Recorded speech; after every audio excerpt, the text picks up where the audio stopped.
I read a lot of freaking manga this month, guys. What is going on, everyone? Wolf Manga here, back at you with another exciting new manga video. And what I have in store for you today is going to be yet another edition of my monthly manga reads series. For those of you unfamiliar, all I'm going to be talking about here today is all of the manga that I have been reading in the month of June 2021. Okay, yeah, my neighbors are looking right at me while I'm recording, but anyways, before we get started, make sure to follow me on all my social media platforms. I will put all of them right above here. And in addition to that, if you are interested in buying from Rights of Anime today, please use my affiliate link down below in the description. As I'll mention a lot on this channel, it does not cost you anything extra, and it helps support the channel as I continue to grow and make more content. So if you have used it already, I thank you so much. I've had a couple of purchases already, and I've had a lot of clicks as well. So without further ado, guys, let's go ahead and check out everything that I read in the month of June 2021.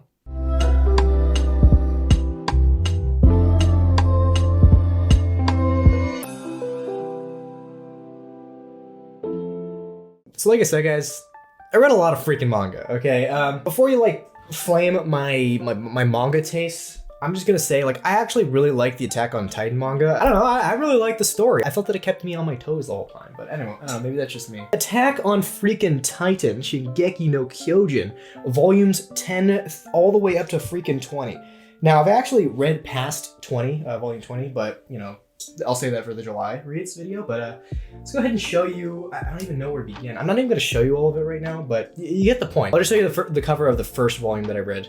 But take my word for it, I did read volumes 10 all the way up to 20. And from what I've gathered so far, comparing the AOT manga to the anime, I think they're both really enjoyable. This collection of volumes I read had a lot of good fight scenes, action, and art. And I believe volumes 10 through 20 take you all the way up to the Scouts attempt to reclaim Walmaria. Since starting TikTok, I've been informed of many different opinions on Attack on Titan as well as other anime. There's definitely a hate culture for a variety of really good anime. It's kind of insane to me. Things like Bunny Girl Senpai people don't like apparently. Darling in the Franxx is apparently hated on too, and I love both of these anime. There's a substantial chunk of people that do think that it's overrated. They think that it's mid. Someone called it Attack on Mid in one of my TikTok videos. But I don't know, I think the plot is really intricately detailed, well crafted. Most of the questions that you pose to yourself are answered. Maybe it's not perfect, but overall, it's a really suspense-driven, interesting, well-crafted world and story and plot. It's just simply my opinion, but I don't know, maybe not everyone shares those same opinions. And now I'm currently at the point where I'm getting into season 4. I'm not going to talk about too much of that, but I'll be in next month's reading log. But I'm really eager to read ahead in the manga. I want to know how the story concludes. And I've heard a lot of mixed opinions on the ending, but, you know, all in all, it's not just about the ending, it's about the journey getting there as well. So, simply an opinion and simply my take. That is Attack on Titan, volumes 10 through 20. That's 11 whole volumes. Holy freaking cow. Let's move on to the next series, guys. All right, so next series I read, guys, is an absolute, I think, masterpiece of a series. And that's not going to be just one deluxe volume. That's not going to be just 2 deluxe volumes. Not even 3 deluxe volumes. No. We read 4 deluxe volumes of Berserk. I read the entire Golden Age arc and then an extra chapter or an extra volume or 2. Oh my freaking goodness, guys. I need to sit down. For this. Guys, I'm being for real with you when I say this. Berserk Golden Age arc is a masterpiece of a series. Kentaro Miura, R.I.P. We wish your family nothing but the best.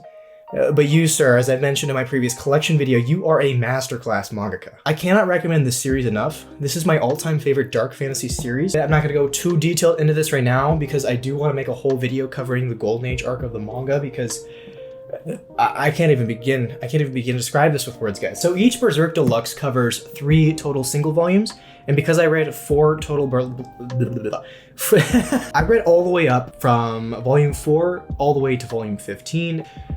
This had some heat, guys. This had some freaking heat. The character development involved here, the storytelling, the artwork were absolutely impeccable. I cannot even begin to say how great this was. This is a really dark, gory, and tragic dark fantasy series that covers themes of existentialism, living with, dealing with, and recovering from trauma, what it means to truly be human, revenge, friendship and hatred, fate, and the price of dreams. Through the path of guts, our, black swordsman, if you will, that we follow, it sheds light on how multi-dimensional and vulnerable the human condition is, all while keeping us on our toes and captivating us with masterful storytelling of a grand, epic, glorious, and tragic journey. I'm not gonna get too much more into this right now, guys, but Berserk, first off, the deluxe volumes are, for me, they're a must simply because it's like watching a movie when I am reading this.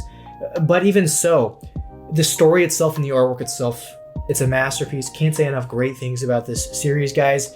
I'm probably preaching to the choir here, but I highly, highly, highly recommend this to any dark fantasy, seinen, gory, twisted, tragic manga fan. I will most likely make a review video on the Golden Age arc of the manga itself coming soon, so stay tuned for that. All right, what do we have next? All right, so this is a relatively fun series. I showed you this in one of my previous hauls, but it's gonna be volume 6 of Rent a Girlfriend, guys. So I don't know if you know my opinions or my stance on this series.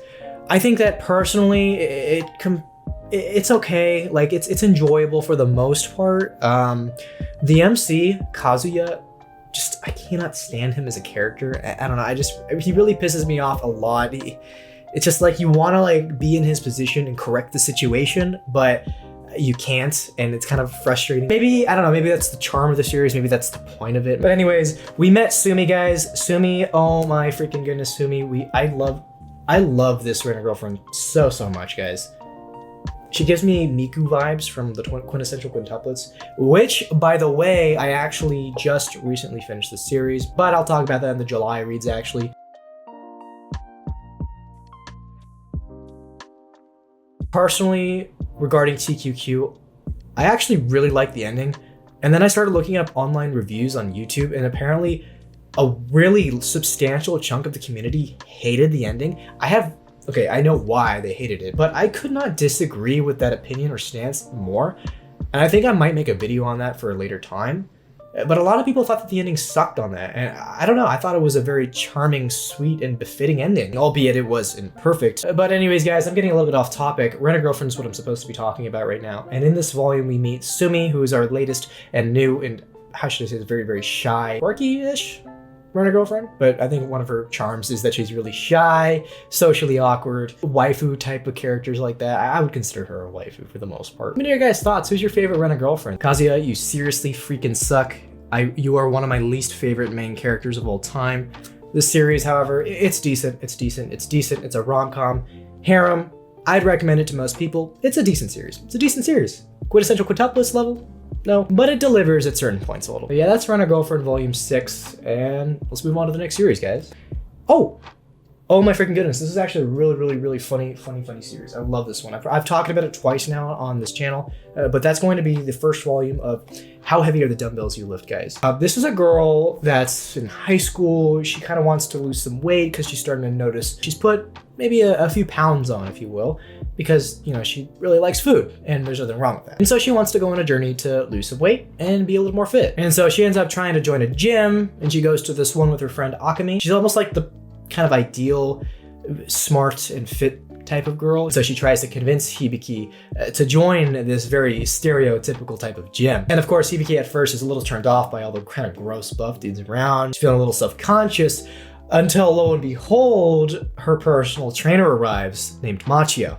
Now, Machio is this kind of pretty boy type of personal trainer character. And so, of course, Hibiki is immediately drawn to Machio, you know, the pretty boy trainer. Yeah, we get it. And so she agrees to join the gym. But the funny catch here is that when he takes off his kind of windbreaker jacket, he's actually this really massive, disgusting, buff bodybuilding looking dude. This is what he actually looks like. And what's really funny is that throughout the at least the first volume, he'll randomly strike a pose, and like he's like a super nice, super chill dude, but he has kind of a flexing posing problem. And so overall, this series is just so funny to me. I think I'm a little bit biased in my taste because I've done a lot of fitness stuff in the past, and so a lot of it is very relatable for me. It's very comedic. This covers a lot of stereotypes about bodybuilding, lifting, other sports and fitness related activities, but at the same time, while weaving in those comedic themes, there's actually a lot of good nutritional and training-based advice in here. So honestly, of all things, this is actually a well-researched manga, I thought. So I actually do recommend this if you do happen to be into anything fitness-related, but you don't necessarily even need to be into fitness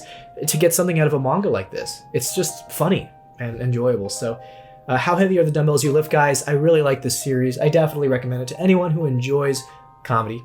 And that's that. All right, next up, guys, it's a little bit of a meh series for me. I'm not gonna lie, the series started off as meh, then I was like, holy freaking crap, this is good, but now I'm getting losing a little interest again. It is what it is, maybe it'll pick up a little bit later. But that's gonna be ROSARIO+VAMPIRE. Nobody has corrected me on how to say this. Is it ROSARIO+VAMPIRE, ROSARIO+VAMPIRE? I suppose I could look it up. Volume 8. Honestly, guys, as I've mentioned time and time again, I personally feel that this is a way better adaptation of the story than the anime, simply because the anime focuses a little too heavily on fan service, as well as diverges from the manga story, which I think is a little bit better, but simply an opinion. You know, it is what it is, but it's definitely a good series. It's not a great series to me, but it's a good supernatural school rom-com harem series. And so I think right now, like, Sukune is like fighting the monsters or something like that. But ROSARIO+VAMPIRE, please let me know. Does it get better, guys?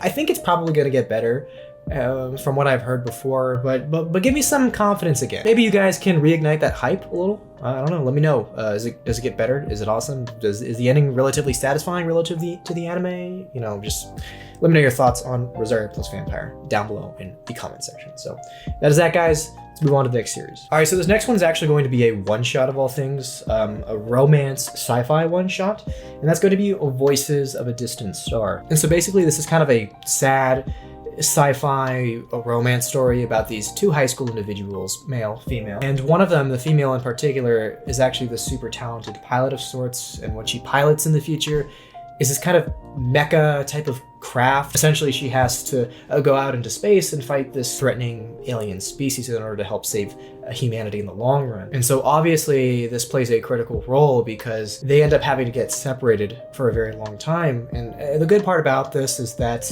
you know, she's able to bring a phone with her, she's able to send text messages to her male companion. But as she and her other crewmen get deeper and deeper to the edges of the solar system and beyond, her messages ultimately take much longer to be sent and much longer to be received by her male companion. And so as she treks further and further beyond, she begins to realize that she is indeed in love with this guy, and he has to cope with living without her at the same time. If I'm gonna be honest, guys, I was a little bit disappointed with this. Like, I liked it, but I'm not in love with it. I felt like this could have been a much better series than it was for me. I think that I might have liked it a little bit better if it wasn't a one-shot, actually, like maybe a short 4 to 6 volume series. That's simply an opinion from me. I would definitely recommend trying it out, though. You might like it, who knows. I definitely like romance series. I like sci-fi for the most part, but above all, I like good drama in a series, and this has some decent drama. It's not like the most dramatic of series, but it's okay. It's okay for me. If you are into sci-fi romance, give it a shot. Let me know what you think. I do like the art, and I did love the title. That's kind of what drew me in a little bit. But yeah, let's move on to the final series for June 2021. All right, guys, and last but not least, we read the first 5 volumes of Demon Slayer. So, first and foremost, my opinions on it. It's okay. It's okay. I'm not in love with it, but here's the thing, guys. Here's the thing. Let me take a quick sip of coffee first. I think I'm not necessarily in love with it right now because I haven't really reached a point past the anime, so I already know all the details. And so because I have like the higher expectations from the anime because of its top tier, you know, animation, this is not as captivating for me. But I think once I get past the anime, I start to become a little bit more enveloped in the actual series itself. And when the stakes become a little bit higher, I think I'll probably end up liking it a lot. But as of right now, it's okay for me. I put up a poll on which series I should read for the month of, you know, June 2021 in terms of Shonen Jump titles. A lot of you guys voted for Demon Slayer, so let me know down below in the comments how much better does it get. I assume it's going to get a lot better, but I'll definitely get past the point in the anime and then past the movie, which I actually just recently watched. Demon Slayer is not like my favorite anime of all time. Like, I like it, but I'm not like in love with Demon Slayer. But Mugen Train, the film, phenomenal, I thought. Phenomenal. Very, very good. Highly recommend. I'm sure I'm preaching to the choir here. But yeah, let me know your thoughts on Demon Slayer. I hope that it's gonna get a lot better later down the line when the stakes are higher and the plot is unraveled a little bit more and there's a little more character development. That's simply my take. So That's it, Demon Slayer volumes 1 through 5. And so yeah, everyone, that's gonna be a wrap for my manga reads video for the month of June 2021. Let me know all your thoughts on these series and more, and if you are interested in buying any of these series or more from Rights to Fanmade, again, please use my affiliate link down below in the description box. It's no extra cost to you, and it helps support the channel as I create more content. So I certainly hope you guys did enjoy this video, and if you did, please smash that thumbs up button. Go ahead and leave a comment down below if you have any comments or questions. Turn on post notifications, hit that subscribe button, and as always, please stay tuned for the next manga video.